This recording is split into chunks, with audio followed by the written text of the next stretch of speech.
Happy Easter. It's time to go on the record. Again, terror abroad. ISIS targets Brussels and ignites the political conversation back here at home. The stark differences among the Democrat and Republican presidential candidates. People like Elizabeth Warren really have to get their act together because it's going to stay divided. Donald Trump has another dust-up going, this time with Bay State Senator Elizabeth Warren. Our goal should be to bring freedom and democracy to Cuba. And just back from Cuba, Congressman Seth Moulton talks international terrorism, the future of that island nation, and the rise of Donald Trump. And should Congress lift the Cuban trade embargo? From WCPB Boston, the inside word from Washington to Beacon Hill, today's newsmakers are going on the record. very good morning to you, everyone. And again, happy Easter. I'm Ed Harding, along with News Center 5's political reporter Janet Booth. Thank you for joining us on OTR this morning. Our guest is the 6th District Congressman Seth Moulton. The first-term Democrat is just back from traveling with the president on that historic trip to Cuba, which you could sum up, if you could sum up in one word, that trip was Amazing. There you go. Thank you for We're joining definitely us. going to ask you about that, and it's a big part of why you're here today. But let's turn to where everyone's attention is right now, which is last week's attacks. It opens a lot of questions up about soft targets like the ticketing area when you first arrive at the airport. Do we need to reassess our security measures? I think we always need to reassess our security measures, and the Department of Homeland Security and other agencies in the government charged with our security are constantly making those reassessments to respond to threats as they evolve. But look, this is something that we have to continually revise. And in Tel Aviv, for example, at Ben Gurion, they do have 3 separate security checks before you even get to the ticket counter or before you get to the metal detectors. Do we need something like that? Should we be installing checks before when people first arrive at the airport? Well, I think it's something that we should consider, but we always have to balance, what's appropriate given the threats, and that's why it's so important that our Homeland Security Agency is coordinated with our intelligence services, for example, to understand, what the real threats are, not just in Brussels, but right here in America. What are the differences, or how different are our security protocols and investigative tools from that in Europe? Just based on what you know. From what I know, we're really cooperating a lot. So where they might have been different a few years ago, we're now much more on the same page. But obviously, intelligence sharing is so important. That was, of course, one of the problems on 9/11, is that different agencies within the United States government weren't sharing intelligence. Now we see how important it is that we share intelligence with our allies across the globe. They spent weeks raiding and tracking down members of this particular group that's behind this bombing in Brussels, and they failed. So what are they doing wrong, if that's the right word, if anything? Well, look, there are always going to be people who slip through the cracks, but it's important that we do a good investigation to understand if there is anything that we could have done better to catch this before it happened. Do you think we would have been more on top of it if it had happened here than it happening in Brussels? Do you think our intelligence is that much better and much more sophisticated? It's better, it's more sophisticated, we would have been more on top of it. It doesn't mean that something like this can never happen here at home, but I do think that we're the best prepared of any of our allies across the globe. It's a new world order we live in, though, isn't it? I mean, for example, analysis and trying to figure out what went wrong in Brussels is critical, but you really want to be in front of these issues. You don't want to be reacting to these issues, and that's the hard thing, is to get in front. That's absolutely right, and that's why I have been a consistent advocate for dealing with ISIS. I said way back when a lot of people were saying, disengage from the Middle East, pull out, this is only causing problems to be involved there.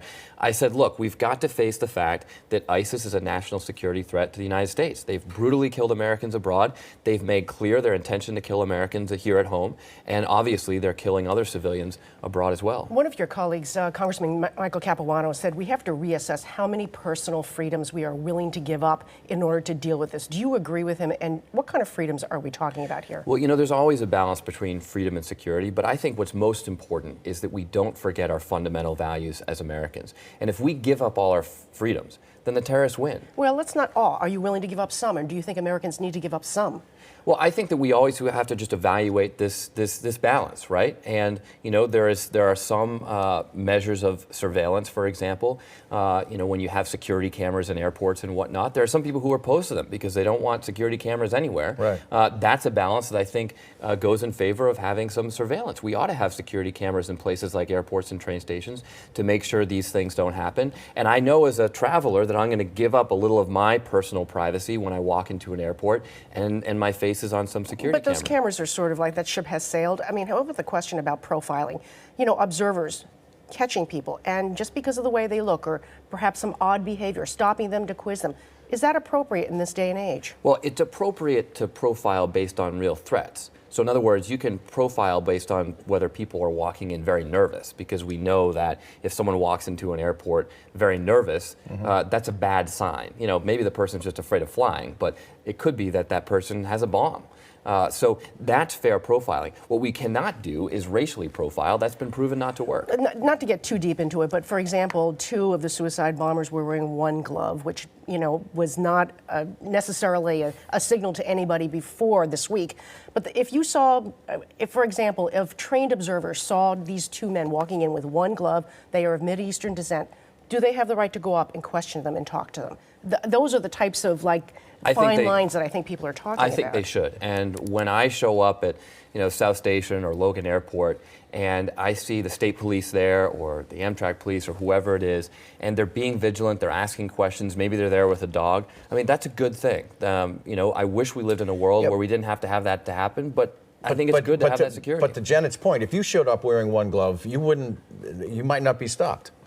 Maybe not, but perhaps I should be. Okay, you were in Cuba when all of this happened, and the president was making history, making a very uncomfortable point to President Raul Castro. Do you see personal freedoms changing after this trip? Absolutely. I mean, it was amazing. Look, I went to Cuba with an open mind, and I'm someone who actually believes that the embargo wasn't just a bad idea, that it actually had good intentions when it was started. But it just hasn't worked. The point of the embargo was to change the Castro regime, to push the Castros out of power and to bring freedom to the Cuban people. It hasn't happened. And yet, in just the last few months, since we've had this new opening to Cuba, we've seen internet access. Cubans have internet access. American cell phones work down there. My colleagues who had been on a previous trip to Cuba just a year ago said their cell phones didn't work when they went there last. There are small businesses that are starting up, free enterprise.